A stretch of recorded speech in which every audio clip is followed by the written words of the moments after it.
விழி கொண்ட கோமதி அவளே ஆதிபராசக்தி. நீல விழி கொண்ட காளியும் அவளே ஆதிபராசக்தி. கோல விழி கொண்ட கோமதி அவளே ஆதிபராசக்தி.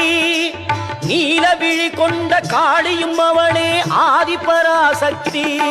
முக்காலம் உணர்ந்தவள் முத்தொழில் புரிபவள் ஆதிபராசக்தி. முக்காலம் உணர்ந்தவள் முத்தொழில் புரிபவள் ஆதிபராசக்தி. திரிசூலமும் தாங்கிடும் சுந்தரி அவளே ஆதிபராசக்தி. மேல்மருவத்தூர் ஆதிபராசக்தி மலர்பதம் பாடிடுவோம். காலம் எல்லாம் நம்மை காத்திடும் தாய் அவள் கோவிலை நாடிடுவோம்.